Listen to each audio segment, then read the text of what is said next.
everyone. During this lecture, we will discuss intracellular accumulations and calcifications. Intracellular accumulations means the deposition of certain substances inside the cell. These substances can be endogenous or exogenous, and we have many mechanisms by which these substances are deposited. The first one is by an inadequate removal of a normal substance, like the fatty change in the liver. We know that the fat is normally stored or normally produced in the hepatocytes, so an accumulation of more than normal amounts is termed accumulation. The second pathway is by accumulation of an abnormal endogenous proteins. Now, these proteins are abnormal due to a folding defect. The best example is the alpha-1 antitrypsin deficiency. In order to secrete the alpha-1 antitrypsin enzyme outside the cell, certain folding process is needed. That is, the enzyme should be in a certain configuration in order for the cell to be able to secrete it to the outside. Any deviation from this folding process or an inability to fold this protein will lead to its accumulation inside the cell and a state of deficiency of this enzyme. The third pathway is by failure to degrade a metabolite due to an inherited enzyme deficiency. And the best example is lysosomal storage diseases, in addition to a glycogen storage diseases, in which there is a deficiency of the enzymes needed to degrade certain substances. In the case of the glycogen storage disease, there is a deficiency of the enzymes needed to degrade the glycogen, so it is deposited in larger amounts inside the cells. And the last pathway is by the deposition and accumulation of an exogenous substance, abnormal exogenous substance, and the best example is the carbon deposition in the lungs and the silica deposition. So, as a summary to what I have said, the first pathway of deposition is by the deposition of a normal substance like the fat in the hepatocytes, leading to a fatty liver disease. And we will talk about the causes and the appearance. As you can see here inside the cell, we have these yellow droplets representing the fatty content. The second pathway is by a defect in the folding process of certain enzymes or proteins so that the cell will not be able to secrete them to the outside. So we will have a state of deficiency of these proteins, and these proteins will accumulate inside the cells in their abnormal configuration. The third pathway, as I said, is a lack of an enzyme that is needed to degrade certain substances. So these complex substrates or substances will accumulate inside the cell, like in the cases of lysosomal storage diseases and glycogen storage diseases. The last pathway is by deposition of an exogenous substance. As you can see here, the carbon, which is represented by the pink small spot dots, is engulfed by the cell to the cytoplasm, and these materials are usually non-degradable or indigestible, so they will stay inside the cytoplasm of the cell, and they will give a certain color to these cells. So we will start first with the fatty change or the steatosis, which we called a deposition of a normal substance. Steatosis is the clinical term that we, or the pathologic term that we gave to deposition of fat inside the hepatocytes. Um, Fatty change most commonly occurs in the liver because, as you know, the liver is very important in terms of fat metabolism. It is deposited in the form of triglycerides. It can occur also in other organs like in the heart, in the kidney, in the muscles. The causes are multiple. One of them is the exposure to certain toxins, for example, when the patient takes an overdose of acetaminophen. Acetaminophen toxicity will lead to fatty liver change. Also, in cases of protein malnutrition, diabetes mellitus, obesity, and anoxia. In fact, the most common causes or the most prevalent causes of fatty liver are the alcohol abuse and the diabetes mellitus associated with obesity, which sometimes we call it the metabolic syndrome. In Western countries, alcoholic liver disease is much more common. In our part of the world, non-alcoholic fatty liver disease is more common. Now, why these triglycerides deposit in the liver? Because in order to secrete the fat or the triglycerides to the bloodstream, we need these triglycerides to bind to proteins like apoproteins. In cases in which we have a deficiency of these proteins or decreased synthesis of these proteins, the triglycerides will accumulate in the liver, and usually it is manifested by the enlarged liver and the yellowish cut surface if we are talking about the macroscopic appearance. And under the light microscope, we can see these empty whitish vacuoles inside the cell displacing the nucleus to the periphery, giving an appearance similar to adipose tissue. Now, the other deposited material is the cholesterol and cholesterol esters.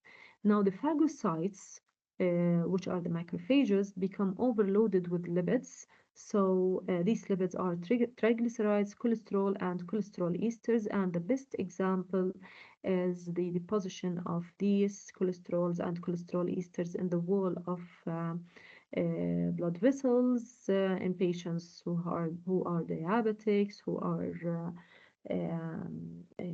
elderly, due to increased intake of cholesterol or decreased metabolism of cholesterol. So as you can see here in the pictures, the yellow material, which we call it the atheroma, starts to accumulate in the wall of the blood vessel. With time, we will have narrowing of the lumen, and which can be complicated sometimes by the formation of an overlying or superimposed thrombus, which can lead to total occlusion of the vessel and resultant infarction. The third substance that can be deposited is proteins, but they are much less commonly deposited than lipid deposition. Um, it can be due to either excessive external intake of proteins or excessive internal synthesis of proteins. Now, examples, as you can see here in this picture, the protein deposition inside the renal tubule, tubular epithelium in patients with nephrotic syndrome. These proteins, the pink granules in the cytoplasm of the renal tubules, represents the reabsorption of proteins that are excreted in the urine in cases of nephrotic syndrome, in which the kidney بتكون نفاذيتها عالية proteins or the albumin، فبتحاول الرينال tubules تعيد امتصاص to reabsorb the excreted proteins another time, so they accumulate within their cytoplasm. The other picture below represents antibody deposition in the plasmic reticulum of the plasma cells. As you know, the plasma cells هم المسؤولين عن الانتيبودي production أو immunoglobulin production. When it is produced in excessive amounts, it will accumulate in the form of these droplets, which we call them Russell bodies. Also, another example is the alcoholic hyaline, which is a pink material that can be deposited in the liver in cases of alcoholic liver disease, and the neurofibrillary tangles, which can be deposited or which we see them in the neurons of the cerebral cortex in patients with Alzheimer's disease. Then we will come to glycogen deposition, which is usually due to an abnormality in the glucose or glycogen metabolism. The best example is in the diabetes mellitus, in which we can see the glycogen deposition in renal tubules, in the heart, and in the beta cells of the pancreas. Also, we can see glycogen deposition in glycogen storage diseases in which there is a deficiency of the enzyme that is needed for glycogen catabolism, and usually this is an inherited, genetically inherited disease. As you can see here in this picture, this is a section from the liver in which the hepatocytes are loaded with large amounts of glycogen due to its excessive accumulation, giving the cell more like a bubbly appearance. Sometimes we can detect the accumulation of this glycogen by the aid of certain special stains in our lab, like the periodic acid chef stain, which we call it also PAS stain. Now we come to pigment deposition. Pigments are colored materials that can be deposited in the cytoplasm of the cells. These pigments could be of exogenous source or endogenous source produced inside the body. The best example of for exogenous pigments are the is the carbon, which is usually deposited in patients who are smokers, exposed to air pollution. The macrophages in the lung, in the alveoli, they engulf this carbon, which will give the black discoloration, as you can see here in the picture, to the cytoplasm of macrophages. Then this carbon, which is an indigestible material, travels to the lymphatic channels and then to the tracheobronchial lymph nodes, giving black discoloration also to the lymph nodes in addition to the lung. The term that we use in pathology to indicate carbon deposition in the lung is anthracosis. The second pigment, which is an endogenous pigment, we call it the lipofuscin pigment. This pigment is considered the wear and tear pigment. It is an innocent pigment. Its presence does not cause any harm. However, it is a marker of a previous free radical induced injury to that site or to that tissue. Usually, we can see it in the heart, in the hepatocytes of the liver, also in the brain. And it is derived, this pigment is derived from the damaged lipids and proteins from the wall of the cells or from the membranes of the cells and membranes of the organelles. Usually we see this pigment deposition in aged cells or in cases of atrophic tissues. If it is deposited in excessive amounts, giving the atrophic tissue a brown color, we call it the term a brown atrophy. As you can see here, it is a section from the heart muscles, the striated muscles. And usually this lipofuscin pigment, it has an olive green colored granules, which you can see them here in this picture in the cytoplasm of the cardiac myocytes. Another pigment is, which is also an endogenous pigment, is the melanin. The melanin, as you know, it is produced by melanocytes in the skin. Upon exposure to the UV light, it offers protection from the UV light, and upon exposure to the sun, the production of the melanin pigment increases, especially in persons who are fair-skinned. Uh, and this melanin is produced from melanocytes, but also can be taken by adjacent keratinocytes in the skin, as you can see here at the basal layer of the epidermis. Not all of these brown colored cells are melanocytes. Some of them are melanocytes, the others are keratinocytes taking the pigment. Also, we can see this pigment in the dermis, in the macrophages of the dermis. This pigment deposition is given a clinical term, which is freckles, indicating these brownish spots on the face of this little lady, and sometimes it can appear also on the dorsum of hands. That is the sun-exposed skin. Another pigment is the hemosiderin pigment, which is derived from iron. It is derived from hemoglobin also. It's a granular brownish pigment. Now, iron is normally deposited inside the cells in association with a protein called apoferritin, forming ferritin micelles. When iron is deposited in excessive amounts, much more of these ferritin micelles accumulate inside the cell, giving the cells these brownish colored granules, as you can see here. In our laboratory, usually we can detect or we can make sure that this brown pigment is not, for example, a lipofuscin pigment or other brown pigments by using certain special stains. As you can see here, this is a Prussian blue stain. If the brown pigment is an iron deposition, it will give an blue discoloration to the here to the hepatocytes. Now, this deposition can be physiologic and can be pathologic. Can be physiologic in the organs of the body in which there is a red blood cell turnover, like in the bone marrow, in the spleen, in the liver. So we can see accumulation of um, uh, the hemosiderin pigment in the macrophages or the phagocytes of these organs. However, it also can be deposited in a pathologic way, like in localized deposition in cases of bruises. Many of you have experienced a bruise at least one time in your life. After trauma leading to the كدمة أو كدمات على الجلد, these bruises will give a changing in color from the red color, red blue color to the finally to the yellowish discoloration due to the iron deposition before the bruise disappears.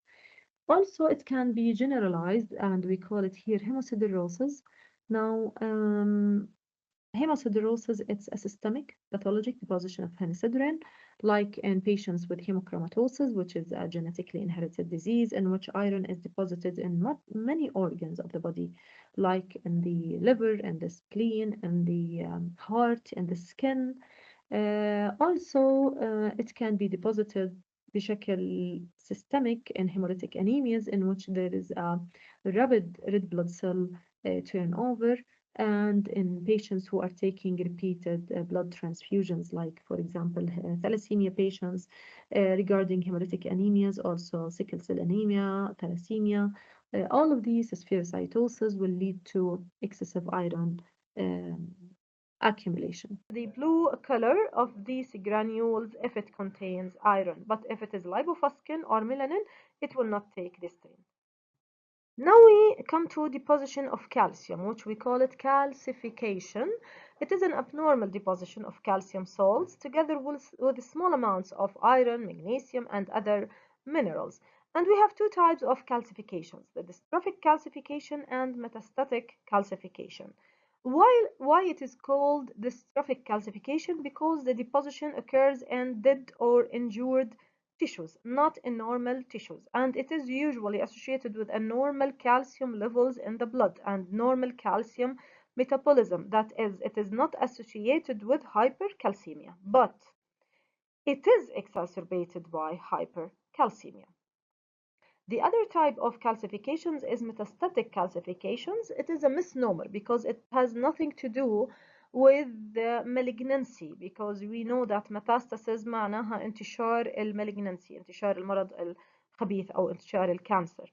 It has nothing to do with the metastasis or with malignancy, but it is a misnomer. It indicates the deposition of calcium in normal tissues, and it's almost always associated with an abnormal calcium metabolism, that is hypercalcemia. So in dystrophic calcification, it is the deposition of calcium in tissues with necrosis or tissues with damage of any type, like deposition in the walls of blood vessels affected by atherosclerosis, in the aging or damaged heart valves, which can lead to, as you can see here, the deposition of calcium here in the aged aortic valve, like you can see here, leading to aortic stenosis, and deposition of calcium in areas of inflammation like tuberculosis. Sometimes incidental finding يعني incidental means إنها الشغلة بنلاقيها بالصدفة. Of a dystrophic calcification indicates إنه كان في previous insignificant past injury at this site.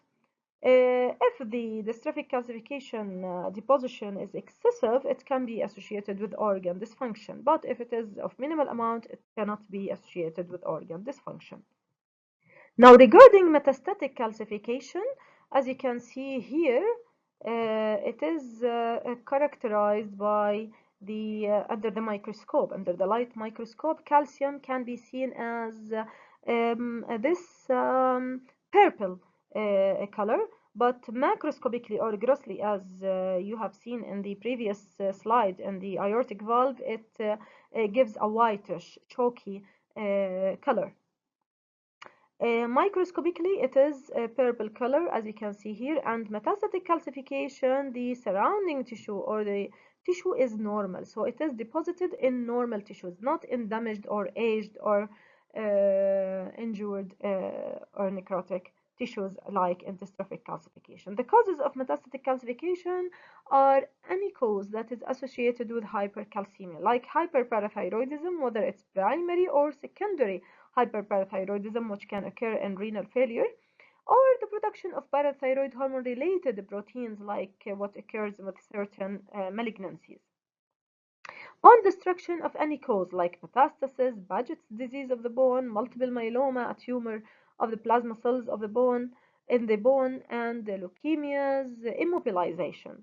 Vitamin D intoxication also can result in hypercalcemia. Sarcoidosis is known, it's an autoimmune disease, and it is well known to be associated with hypercalcemia.